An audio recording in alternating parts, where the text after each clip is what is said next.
दोस्तों नमस्कार, हिंदी की बिंदी चैनल पर आप सबका स्वागत है। मैं हूं डॉक्टर प्रदीप प्रसन्न और आप भी प्रसन्न होंगे ऐसा मुझे विश्वास है। तो आइए आज हिंदी व्याकरण, हिंदी भाषा, हिंदी साहित्य में कुछ नई बातें सीखते हैं।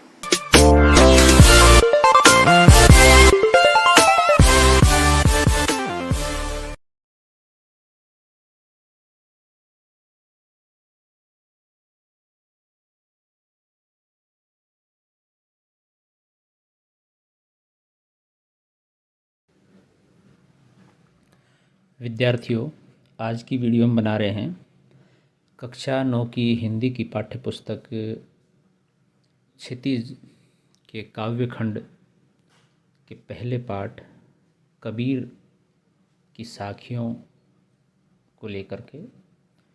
इसमें हम कबीर की जो साखियां हैं पाठ में संकलित हैं उनका अर्थ, भाव एवं संदर्भ प्रसंग सहित आपको व्याख्या बताएंगे और अगले वीडियो में हम इस पाठ से संबंधित प्रश्नों के उत्तर को लेकर के वीडियो बनाएंगे। तो वीडियो हम प्रारंभ करें उससे पहले आपसे आग्रह है, यदि आपने हिंदी की बिंदी चैनल को अभी तक सब्सक्राइब नहीं किया है तो प्लीज़ उसे सब्सक्राइब जरूर करें, बेल आइकॉन को जरूर दबाएं ताकि कोई वीडियो आप मिस न कर पाएँ। आइए शुरू करते हैं आज की वीडियो। प्रथम साखी है, मान सरोवर सुभर जल हंसा केली कराही, मुक्ता फल मुक्ता चुगई अब उड़ी अनत न जाही। इन पंक्तियों में कबीर ने मनुष्य की, व्यक्ति की तुलना हंसों से करते हुए कहा है कि जिस तरह हंस मानसरोवर में खेलते हैं, मानसरोवर रूपी सागर में खेलते हैं और मोती चुगते हैं। मानसरोवर सुभर जल, उसके सुंदर जल में जैसे कि वो क्रीड़ा करते हैं और वहाँ पर मोती चुगते हैं। मुक्ता फल मुक्ता चुगई, वे उसे छोड़कर कहीं नहीं जाना चाहते हैं। ठीक उसी तरह से जैसे कि मनुष्य भी जीवन के माया जाल में बंध जाता है और उसी को सच्चाई मान लेता है, उसको छोड़कर कहीं नहीं जाना चाहता है। मुक्ता फल मुक्ता चुगई, तो ये जो मानसरोवर है ये मोतियों को चुगते हैं, अब उड़ी अनत न जाही, और उनको ये लगता है कि यही संसार है, इसी में आनंद है, इसलिए उड़ करके दूसरी जगह अन्यत्र नहीं जाना है। इसी प्रकार मनुष्य भी इस भवसागर की मोह माया के जाल में इस तरह से लिप्त हो जाता है कि उसको लगता है यही सब सर्वश्रेष्ठ आनंद है, इसके अलावा कोई अतिरिक्त आनंद है ही नहीं, तो इसे त्याग कर, इसे छोड़कर वह कहीं नहीं जाना चाहता है। जबकि अप्रत्यक्ष रूप से कबीर यहाँ ये कहना चाहते हैं कि ये जो संसार है ये तो एक बंधन है, इससे जब तक व्यक्ति आज़ाद नहीं होगा, उस ईश्वर की या उस सत्य की या सही कर्म की पहचान करके उसकी आराधना नहीं करेगा, उसके जाल में नहीं पड़ेगा, उससे भक्ति नहीं करेगा, उससे प्रेम नहीं करेगा, तब तक उसको ये लगेगा कि ये संसार ही, ये मोहमाया ही उसके लिए सबसे उत्तम चीज़ है और इसको छोड़ करके वो नहीं जाना चाहता है। और यही है, कई बार हम जब ये भी देखते हैं कि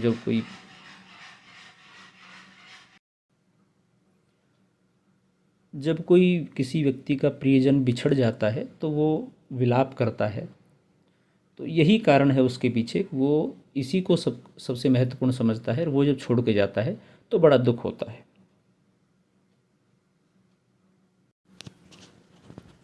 दूसरी साखी है, प्रेमी ढूंढत मैं फिरऊ, प्रेमी मिले न कोई, प्रेमी कऊ प्रेमी मिले सब विष अमृत होय।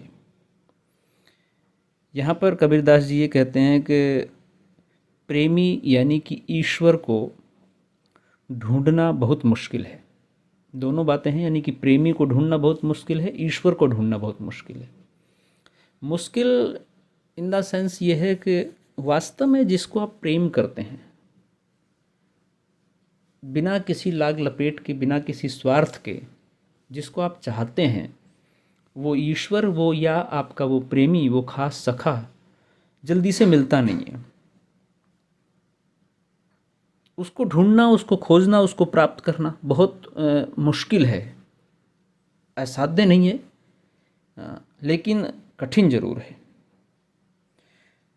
वे उसे ढूंढते फिर रहे हैं, सभी लोग ढूंढते फिर रहे हैं। कबीरदास अपने हवाले से कह रहे हैं कि मैं उन्हें ढूंढता फिर रहा हूँ, लेकिन उनका मिलना बहुत मुश्किल है, वो मिल नहीं रहे।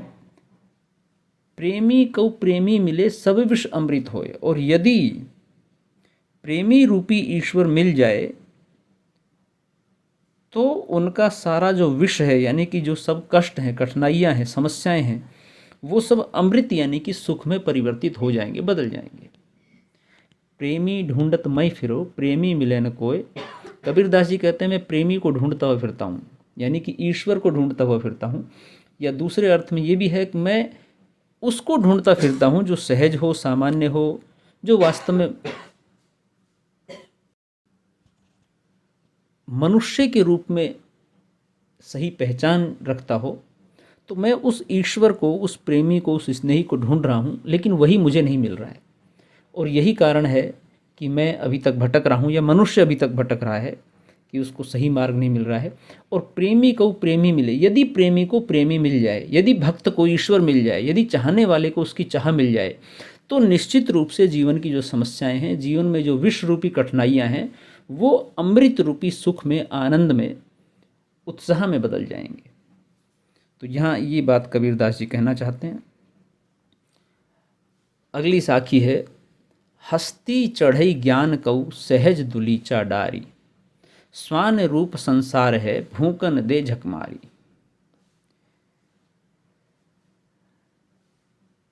यहाँ कबीरदास जी कहते हैं कि व्यक्ति को ज्ञान रूपी हाथी की सवारी करनी चाहिए। हस्ती यानी कि हाथी चढ़े ज्ञान को, ज्ञान रूपी हाथी के ऊपर चढ़कर बैठना चाहिए, सवारी करनी चाहिए। सहज दुलीचा डारी, और लेकिन कब होगा ये? सहज साधना रूपी गलीचा बिछा करके होगा।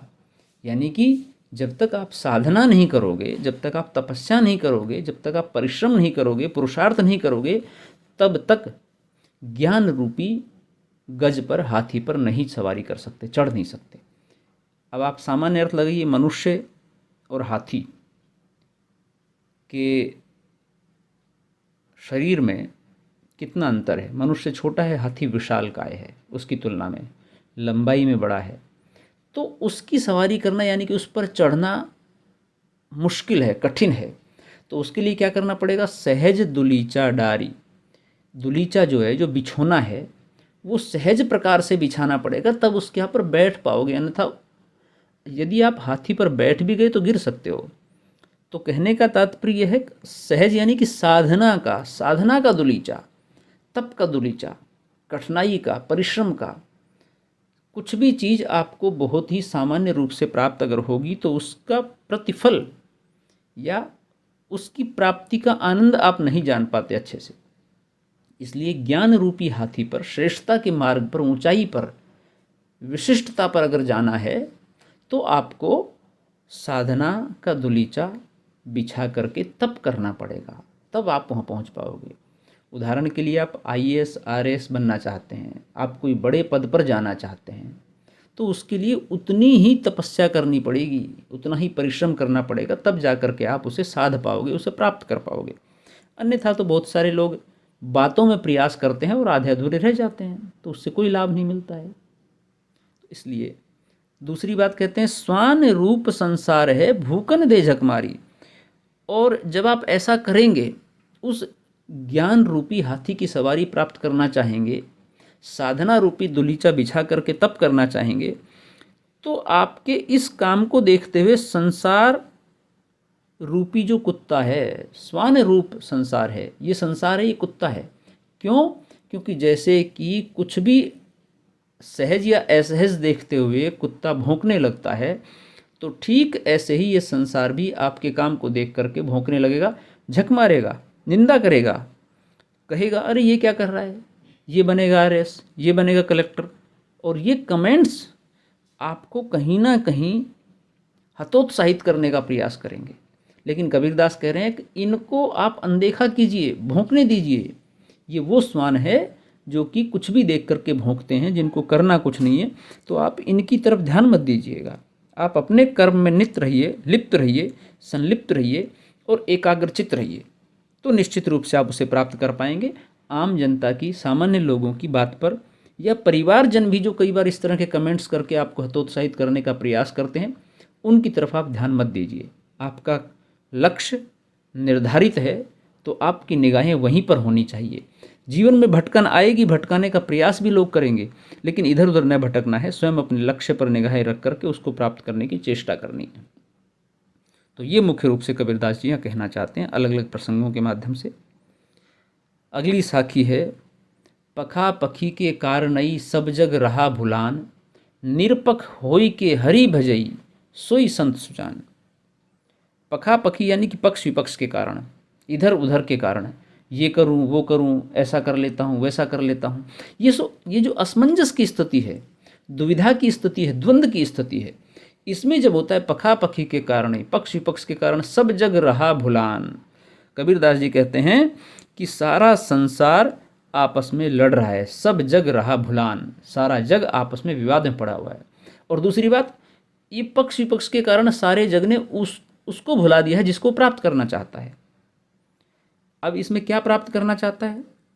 इसमें बहुत सारी चीज़ें हैं, जैसे कि जो भक्त वो ईश्वर को प्राप्त करना चाहता है, प्रेमी प्रेमिका को प्राप्त करना चाहता है, आत्मा परमात्मा को प्राप्त करना चाहती है। कोई व्यक्ति किसी निर्धारित लक्ष्य को यदि तय कर ले तो वो उसे प्राप्त करना चाहता है। किसान फसल प्राप्त करना चाहता है, माली फल प्राप्त करना चाहता है। तो जो भी जिस कार्य में है, जुड़ा हुआ है, वो उस कार्य को प्राप्त करना चाहता है। ये तभी होगा लेकिन जब वो बेहतर तरीके से साधना कर पाएगा, तभी संभव हो पाएगा, अन्यथा नहीं हो पाएगा। तो उसके लिए प्रयासरत रहते हुए काम करना चाहिए। तो कबीरदास यही कहते हैं कि जो पक्ष विपक्ष के कारण, इधर उधर के कारण व्यक्ति उलझा हुआ है इस संसार में, उसमें लड़ रहा है, झगड़ रहा है, लेकिन जो निर्धारित कार्य है, लक्ष्य कार्य है, उसको भूल रहा है। तो उसको प्राप्त करने के लिए परिश्रम करना होगा और वहाँ तक जाना चाहिए। निरपक्ष होई के हरि भजई सोई संत सुजान। निरपक्ष होकर के, निष्पक्ष होकर के, बिना किसी लाग लपेट के, बिना किसी स्वार्थ के जो ईश्वर की साधना करता है, हरि को भजता है। या हरि का मतलब सिर्फ ईश्वर नहीं है, कई अर्थ हैं। हरि का मतलब आपका लक्ष्य है, हरि का मतलब आपकी वो चाहत है जिसको आप प्राप्त करना चाहते हो, आपको वो टारगेट है जिसके लिए आप परिश्रम कर रहे हो। तो उसको, उस हरि को, उस ईश्वर को यदि आप निष्पक्ष भाव से, बिना किसी लाग लपेट के, निश्चित रूप से प्राप्त करने की परिश्रम के साथ चेष्टा करोगे, मेहनत करोगे, तो आप उसे प्राप्त कर लोगे। सोई संत सुजान, वही संत सुजान है, या वही सुजान संत है। वही मनुष्य प्रभु के पास जा सकता है, भगवान का भजन कर सकता है, और सही मायनों में वही मनुष्य के रूप में एक सच्चा मनुष्य है। वरना तो जीवन यापन करने के लिए भोजन, निद्रा, मैथुन, ये सब सामान्य कार्य हैं जो सभी लोग करते हैं, पशु पक्षी, मनुष्य ही नहीं पशु पक्षी तक, तो वो कोई महत्वपूर्ण काम नहीं है। तो कबीरदास कहते हैं कि बिना किसी वाद विवाद के, बिना किसी लाग लपेट के, बिना किसी स्वार्थ के, इस संसार की लड़ाइयों को त्याग करके ईश्वर की जो भक्ति करता है निष्पक्ष भाव से, वही व्यक्ति सुजान है, सही अर्थों में भक्त है।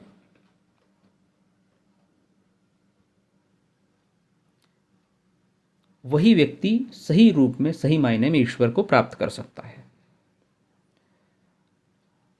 आगे कबीरदास कहते हैं कि हिंदू मुआ राम कही मुसलमान खुदाई, कहे कबीर सो जीवता जो दुह के निकटी न जाई। कबीरदास यहाँ पर जाति, संप्रदाय, वर्ग, वर्ण में विभाजित लोगों के ऊपर व्यंग करते हुए कहते हैं कि जो जाति धर्म में लोग बटे हुए हैं, हिंदू राम राम का भजन करते हैं, मुसलमान खुदा खुदा को पुकारते हैं। हिंदू मुआ राम कही मुसलमान खुदाई, मुसलमान राम को, खुदा को पुकारते हैं, हिंदू जो है वो राम राम की रट लगाया जाता है। कहे कबीर सो जीवता जो दुह के निकट न जाई। और कबीरदास जी कहते हैं कि उन्हें कुछ हासिल नहीं होता जो इस तरह से सिर्फ नाम की रटंत विद्या के आधार पर जीवित रहने का प्रयास करते हैं, उन्हें कुछ प्राप्त नहीं होता। असल में वह व्यक्ति ही जीविती के समान है जो इन दोनों ही बातों से अपने आप को अलग रखता है। जीविती यानी कि मुख्य रूप से जीव के समान, एक विशिष्ट आत्मा के समान है। वही मनुष्यता के गुण में है, मनुष्यता उसी में निहित है जो इन दोनों से दूर रहता है, नाम से दूर रहता है, कर्म से, काम से, जो निश्चित रूप से इनको आराधित करता है, प्राप्त करना चाहता है, वही इनको साध सकता है, प्राप्त कर सकता है। औपचारिकतावश दिखावटीपन के कारण सिर्फ नाम लेकर के इनकी आराधना करना और समय को टालना, टाइम पास करना जिसको कहते हैं, अगर वो सब करता है तो उसको न राम मिलते हैं न अल्लाह मिलते हैं।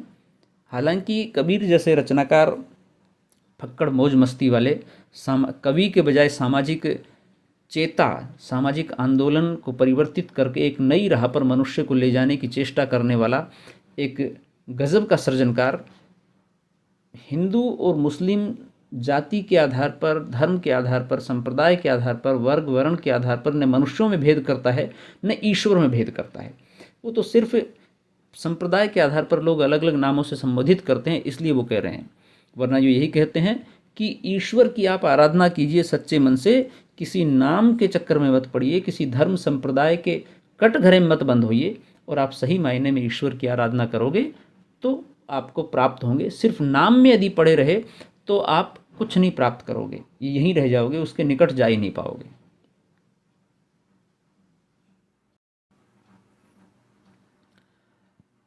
अगली साखी है, काबा फ्री काशी भया राम ही भया रहीम, मोट चून मैदा भया बैठी कबीरा जीम।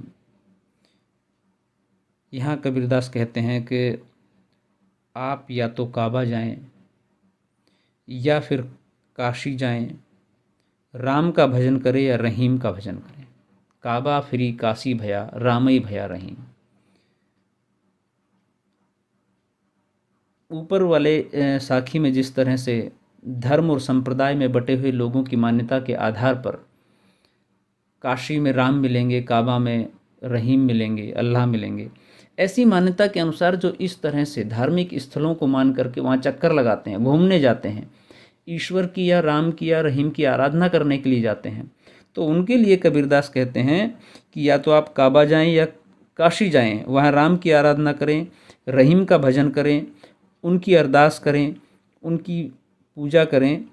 तो जिस प्रकार गेहूं को पीसने से मोट चून मैदा भया, गेहूं को जब हम आटा बनाते हैं तो वह पिसता है तो आटा बन जाता है, और यदि उसी को बारीक पीसा जाए तो वह मैदा बन जाती है।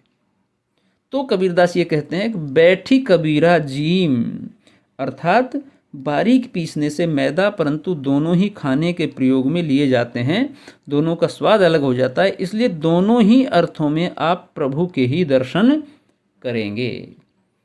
तो आप वहीं बैठ करके यदि ईश्वर की आराधना करते हैं और सच्चे मन से करते हैं, बारीक तरीके से करते हैं, गंभीरता के साथ करते हैं, तो आपको वो आराध्य वहीं पर प्राप्त हो जाएंगे। आप इधर उधर घूमने की बजाय उस व्यर्थ चक्कर से बच जाओगे। तो कबीरदास मुख्य रूप से ये कहते हैं, काबा जाइए चाहे काशी जाइए, राम और रहीम की आप आराधना कीजिए, कोई दिक्कत नहीं, वो भी एक प्रयास होता है, लेकिन सच्चे मन से। क्यों? क्योंकि कई बार कुछ जगहें और स्थल आपको मनोरम लगते हैं, सुंदर लगते हैं, शांति का प्रतीत का एहसास दिलाते हैं। जैसे ईश्वर की पूजा कबीरदास निर्गुण रूप से करते हैं, लेकिन इस निर्गुण में भी एक सगुणता ये छिपी हुई है कि आप कुछ ना कुछ ऐसा माध्यम जरूर अपनाते हैं जिससे कि ईश्वर की पूजा आप कर रहे हैं वो एक उस तक पहुंच सकें। जैसे कि उदाहरण के लिए ईश्वर की पूजा आप मंदिर में जाकर न करें, नमाज आप मस्जिद में जाकर न पढ़ें, लेकिन जहाँ पढ़ेंगे वहाँ आप ऐसा सोचेंगे कहीं डिस्टर्ब न हो, अशांति न हो, कहीं गंदगी न हो।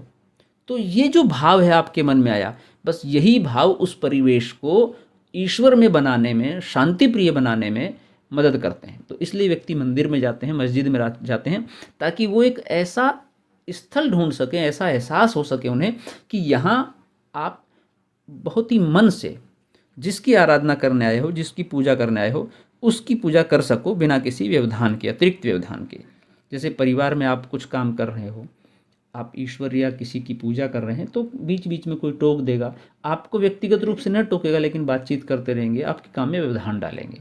तो इसलिए कहते हैं। दूसरी बात ये कहते हैं प्रमुख रूप से कबीर कि यदि आपने बारीक मन से, ध्यानपूर्वक, सच्चे मन से उनको आराधित कर लिया तो निश्चित रूप से आप उसको फल प्राप्त हो जाओगे। जैसे कि गेहूं को पीसने से आटा बनता है, लेकिन उसी को यदि बारीक से पीसा जाए, सच्ची रूप से आराधित किया जाए ईश्वर को, तो वही फिर मैदा बन जाती है। आटा और मैदा वैसे दोनों ही खाने के काम आते हैं, लेकिन सही अर्थों में यदि आप ईश्वर की आराधना करोगे तो कबीरदास कहते हैं वहीं बैठ के जीम लोगे, वहीं बैठ के ईश्वर रूपी प्रसाद का भोज कर लोगे। अगली साखी है, ऊंचे कुल का जन्मिया जे करनी ऊंच न होई, सुबरण कलश सुरा भरा साधु निंदा सोई। इसमें कबीरदास इन पंक्तियों के माध्यम से ये कहते हैं केवल उच्च कुल में जन्म लेना कोई बहुत बड़ी बात नहीं है। बहुत सारे लोग कहते हैं ये ब्राह्मण है, ये क्षत्रिय है, ये चंद्र कुल में, ये सूर्य कुल में, ये उस कुल में जन्म लिया है उन्होंने, इनकी कुंडली बड़ी महान है। ऐसा लोगों के प्रति एक मान्यता या विश्वास होता है, तो लोग अलग अलग तरीके से उस बात को मानते हैं। लेकिन कबीरदास ये कहते हैं कि ऊंचे कुल का जन्मिया जे करनी ऊंच न होए। ऊंचे कुल में जन्म लेने से कुछ नहीं होता यदि आपकी करनी, यदि आपके कर्म उच्च नहीं है तो। कर्म यानी कि आपका परिश्रम, जो आप करते हैं वो सबके सामने जो दिखाई देता है। देखिए, कुल में जन्म लेना आपका कहाँ है, ये आपके ऊपर निर्धारित उस तरह से नहीं है। यदि हम भाग्य को माने और कर्म को उस तरह से माने तो आप अच्छे कर्म करोगे तो अच्छी जगह जन्म लेगो, अर्थात आपको अनेक कष्टों का सामना न करना पड़ेगा। ऐसी कल्पना, ऐसी मान्यता हम माने तो, लेकिन उसके लिए भी आपको श्रेष्ठ कर्म करने पड़ेंगे जिस भी जन्म में आप हैं उसमें। तो यहाँ कबीरदास जी ये कहते हैं कि ऊंचे कुल में, विशिष्ट कुल को जिसको माना जाता है, उसमें जन्म लेने से कुछ नहीं होता। कर्म करने से, साधना करने से, परिश्रम करने से आपकी पहचान होती है, वो सब कुछ है। सुबरन कलश सुरा भरा साधु निंदा सोई। दूसरी पंक्ति में कबीर कहते हैं कि अगर वह व्यक्ति बुरे कार्य करता है, जो उच्च कुल में जन्म लेता है और उसके कर्म अच्छे नहीं है, बुरे काम है, तो उसका कुल अनदेखा कर दिया जाता है। किस कुल का है मतलब नहीं है, काम बुरे कर रहा है इसलिए उसकी निंदा होती है। उसी प्रकार जैसे कि सोने के कलश में रखी शराब ही कहलाती है। साधु यानी कि मनुष्य उसकी निंदा करता है। सुवर्ण कलश सुरा भरा, सुवर्ण यानी कि सोने के कलश में, घड़े में यदि शराब भरी हुई है तो उसको शराब ही समझा जाएगा, ऐसा नहीं है वो सोने के कलश में भरने से कुछ और हो जाएगी। साधु यानी कि मनुष्य समाज उसकी फिर भी निंदा ही करता है। तो कुल मिलाकर कबीरदास ये कहते हैं कि जन्म नहीं, आपका कर्म महत्वपूर्ण है। आपने जन्म कहाँ लिया है, कहीं भी लिया है, लेकिन आप अच्छे कर्म करोगे तो निश्चित रूप से अच्छे रूप में जाने जाओगे और आपके कर्मों के कारण ही आपकी एक पहचान बनेगी। तो विद्यार्थियों, ये 7 जो साखियाँ संकलित हैं पाठ में, ये हमने इनका अर्थ, भाव और संदर्भ सहित व्याख्या करने का प्रयास यहाँ पर आपके समक्ष किया है। आपको वीडियो कैसी लगी, कुछ चीज़ें समझ में आई होंगी जहाँ तक मैं समझता हूँ। फिर भी यदि कोई दिक्कत आपको महसूस हो रही है तो हमें बताइएगा ज़रूर। और वीडियो आपने पूरी देखी, इसके लिए आपका बहुत बहुत धन्यवाद। यदि वीडियो अच्छी लगी हो तो इसे लाइक कीजिए, शेयर कीजिए, कमेंट्स कीजिए और चैनल को सब्सक्राइब करना न भूलें। आपके मन में कोई सवाल हो, कोई जिज्ञासा हो, कोई प्रश्न हो तो आप पूछ सकते हैं। हम कमेंट्स के माध्यम से उसका निदान करने का प्रयास करेंगे, या किसी टॉपिक पे आप चाहते हैं कि वो एक्सप्लेन किया जाए तो हम उसकी वीडियो बना देंगे। आज के लिए इतना ही। नेक्स्ट वीडियो में नेक्स्ट टॉपिक के साथ फिर मिलते हैं। तब तक के लिए शुक्रिया, नमस्कार।